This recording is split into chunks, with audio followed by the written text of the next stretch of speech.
یہ مبارک عشرہ جسے ماہ ذی الحجہ کے ابتدائی 10 دن کہتے ہیں، اس کی بڑی فضیلت ہے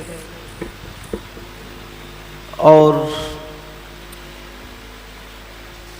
اس کی راتوں کی 10 راتوں کی قسم اللہ نے قرآن میں یاد فرمائی ہے،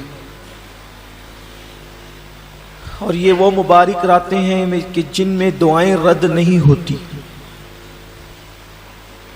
اس لیے کہ یہ وہ ایام ہے کہ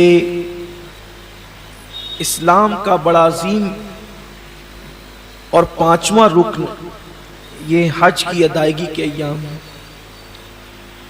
اس سے پہلے آپ سن چکے ہیں کسی محفل میں کہ ان ایام میں صدقہ دینا کتنی فضیلت رکھتا ہے۔ فرمایا گیا کہ جو ذی الحجہ کے ابتدائی ایام کے احترام میں ان دنوں میں صدقہ دیتا ہے، روئے زمین کی ساری دولت اسے صدقہ کرنے کا ثواب عطا کیا جاتا ہے۔ اگر ان دنوں کوئی کسی مومن کو، ایمان والے کو کپڑا دے تو اللہ اسے جنت کا لباس عطا فرمائے۔ اب ظاہر سی بات ہے جو جنتی ہوگا اسی کو تو جنت کا لباس دیا جائے گا، تو اس کا مطلب یہ ہے کہ کپڑا دینے پر جنت کے لباس کی بشارت ہی نہیں ہے بلکہ ساتھ میں جنت کی بشارت بھی ہے۔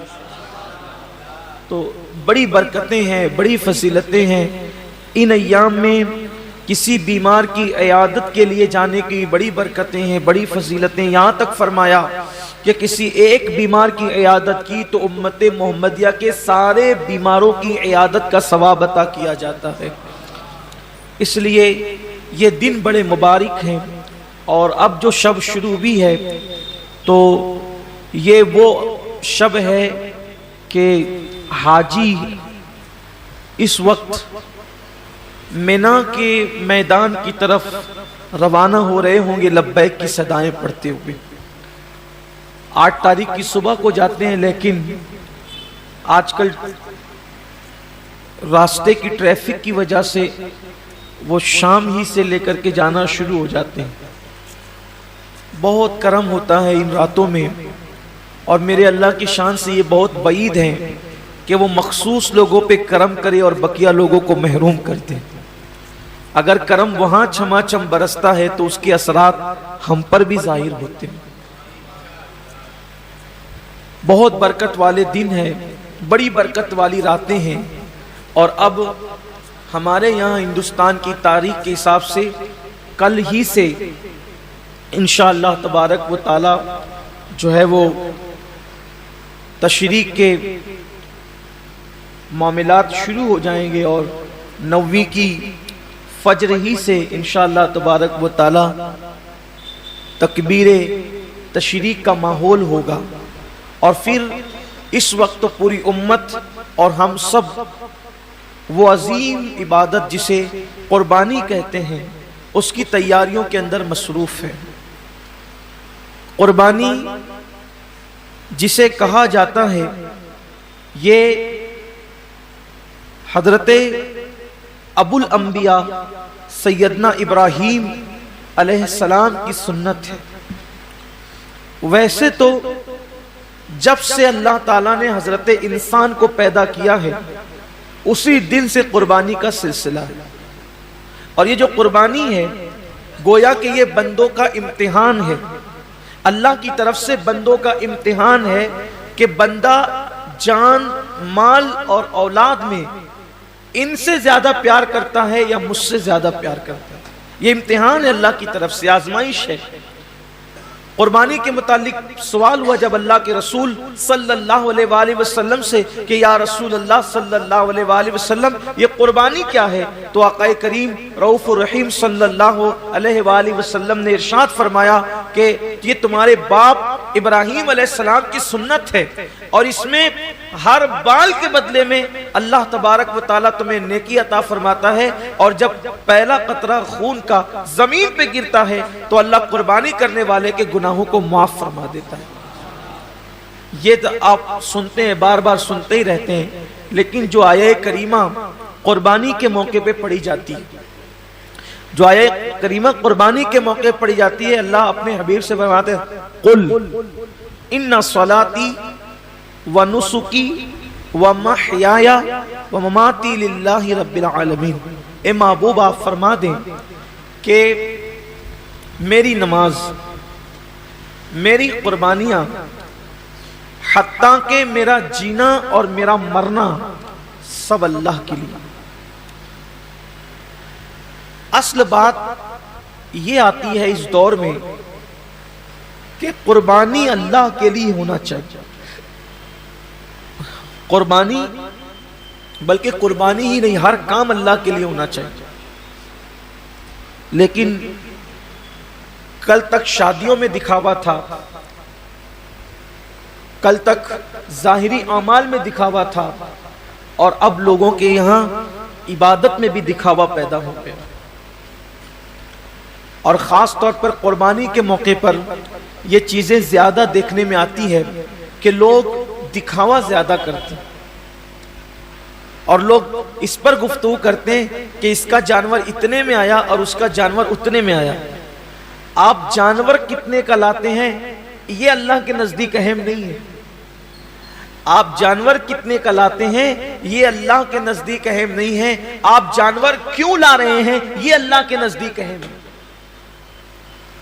اس لیے کہ حدیث پاک میں آتا ہے کہ قیامت کے دن جب انسان کے اعمال کا دفاتر لے کر فرشتے اللہ کی بارگاہ میں پہنچیں گے تو ان کی نیکیاں بہت ساری ہوگی، اور فرشتے پیش کریں گے اللہ یہ کتنی نیکیاں لے کر کے آیا ہے؟ اللہ فرمائے گا فرشتوں تم نے صرف نیکی لکھی ہے کہ اس نے نیکی کی ہے، تمہاری نظر نیکی پر ہے، میری نظر نیکی کیوں کی ہے اس پر ہے، کیونکہ وہ علیم بذات الصدور ہے، وہ علیم و خبیر ہے۔ اللہ فرماتا ہے کہ اس نے کیا کیوں ہے، اس پر میری نظر ہے۔ اے میرے فرشتوں اس نے نیکی تو کی ہے مگر میرے لیے نہیں کی ہے، اس لیے اسے گھسیٹتے ہوئے جہنم کے اندر لے جاؤ۔ انسان کتنا لگا رہا ہے یہ قیمتی نہیں ہے، کیوں لگا رہا ہے؟ للہ رب العالمین، اللہ کے لیے ہونا چاہیے۔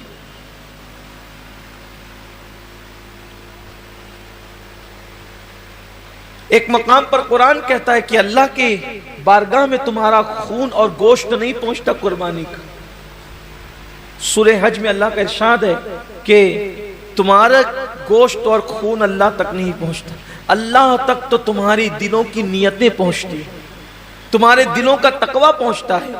میرے پیارے آقا صلی اللہ علیہ وسلم کے پیارے دیوانوں، آج کل قربانی الا ماشاءاللہ اس لیے بھی لوگ کرتے ہیں کہ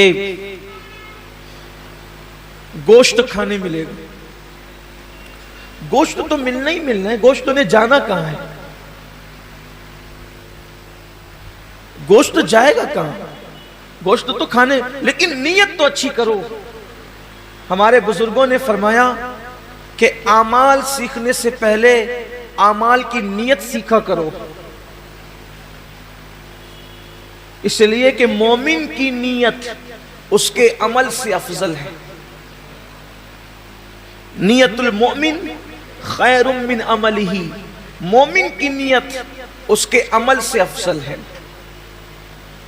آپ نے کبھی سوچا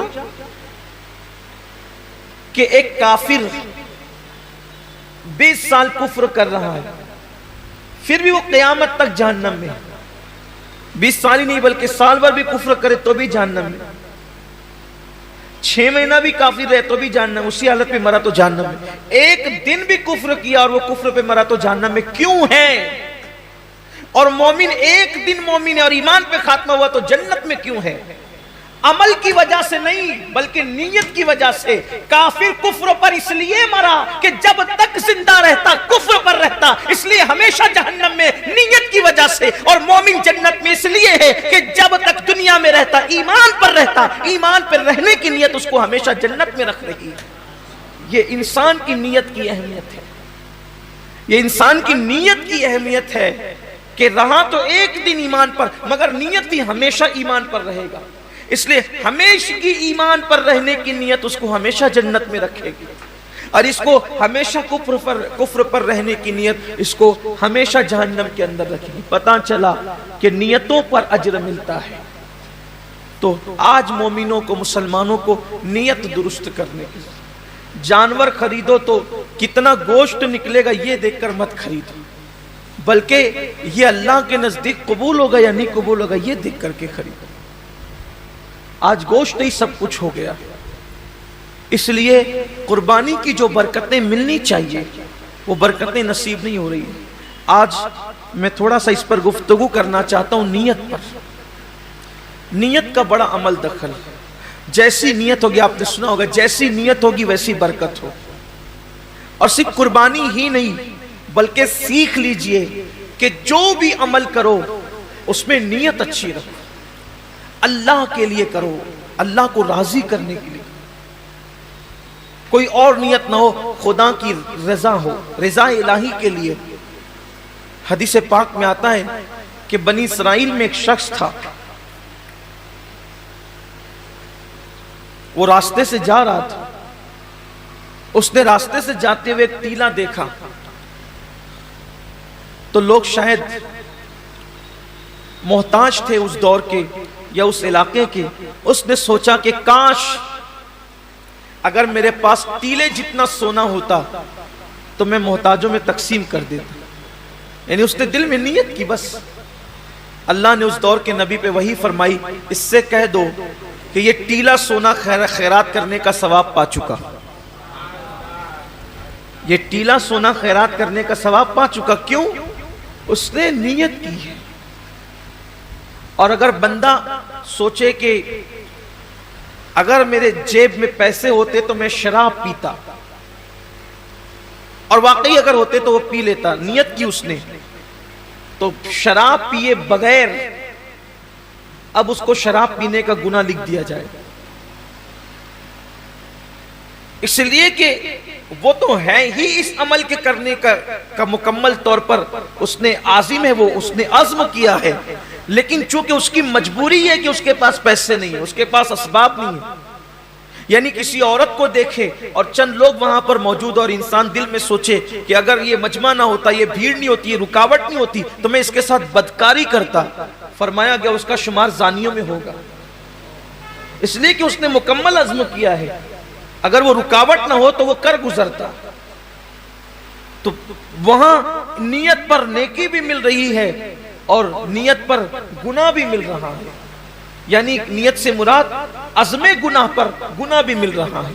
میرے آقا صلی اللہ علیہ وسلم کے دیوانوں، تو اللہ کے لیے بہت ساری عبادتیں انسان اللہ کے لیے نہیں کرتا، دکھاوے کے لیے کرتا ہے یا کسی اور نیت سے کرتا ہے، تو نیکی کر کے بھی وہ نیک نہیں ہوتا، بلکہ وہ اپنے ذوم میں، اپنی فکر میں نیکی کر رہا ہوتا ہے، لیکن اس کا شمار گناہ کرنے والوں میں ہوتا ہے۔ جیسا کہ حدیث پاک ہے، اس کے راوی حضرت سیدنا ابو ہریرہ رضی اللہ تعالیٰ عنہ ہے۔ جب حضرت ابو ہریرہ رضی اللہ تعالیٰ عنہ تشریف لے گئے ملک شام، تو ملک شام پہنچنے پر لوگوں نے آپ سے عرض کی کہ اے صحابی رسول، اے اللہ کے رسول صلی اللہ علیہ وآلہ وسلم کے صحابی، آپ نے آقا کریم صلی اللہ علیہ وآلہ وسلم کی زیارت کی ہے، آپ ایک کام کریں کہ آپ ہمیں اللہ کے رسول علیہ السلام کی کوئی ایسی حدیث سنائیں جس پر ہم عمل کر کے نجات پائیں۔ اب بہت دھیان سے سننا آپ لوگ بھی، کہ سننے والے بہت طویل بات نہیں سن رہے تھے، بلکہ کوئی مختصر اور بہت جامع انہیں کوئی مضمون چاہیے تھا۔ یوں تو میرے آقا علیہ السلام کی ہر بات ہی جامع ہے، حضور نے جہاں جو بات کہی ہے اس بات کا کوئی جواب ہی نہیں ہے۔ میرے امام فرماتے ہیں، فصحا عرب کے بڑے بڑے تیرے آگے یوں ہے دبے لچے، کوئی جانے منہ میں زباں نہیں بلکہ جسم میں جان نہیں۔ حضور نے جب باتیں کہی ہے تو ان کی باتوں کا کیا کہنا، آج بھی آقا علیہ السلام کی حدیث پڑھی جاتی ہے تو انسان پر ایک عجیب سا کیف چھا جاتا ہے. جب دوسروں کی زبان سے گفتگو مصطفیٰ سنی جاتی ہے تو ایسا کیف آتا ہے. جب وہ اپنی زبان سے خود اپنی بات کرتے ہوں گے تو اس وقت تو کیف و سرور کا عالم کیا ہوتا ہوگا. تو آقا کریم صلی اللہ علیہ وآلہ وسلم کے صحابی حضرت ابو ہریرہ رضی اللہ تعالیٰ عنہ سے اہل شام نے کہا اے ابو ہریرہ آپ آقا کریم صلی اللہ علیہ وآلہ وسلم کی کوئی ہمیں ایسی حدیث سنائیں کہ جس پہ عمل کر کے ہم نجات پائیں.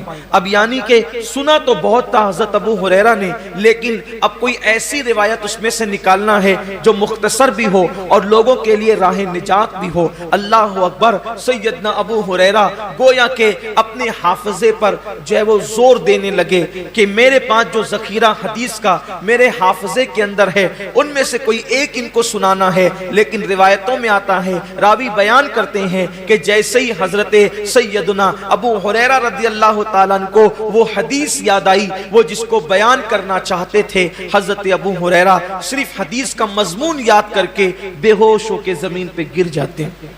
امام غزالی رحمت اللہ علیہ لکھتے ہیں کہ مضمون حدیث یاد کر کے حضرت ابو ہریرہ زمین پہ گر گئے. جب آپ کو ہوش آیا لوگوں نے پوچھا اے ابو ہریرہ کیا بات ہے؟ حضرت ابو ہریرہ فرماتے ہیں جس حدیث کو سننے کی تم بات کرتے ہو اس کا مضمون میرے ذہن میں آیا تو اسی لیے مجھ پر غشی طاری ہو گئی. اور پھر اب حضرت سیدنا ابو ہریرہ رضی اللہ تبارک و تعالی عنہ حدیث بیان کرتے ہیں.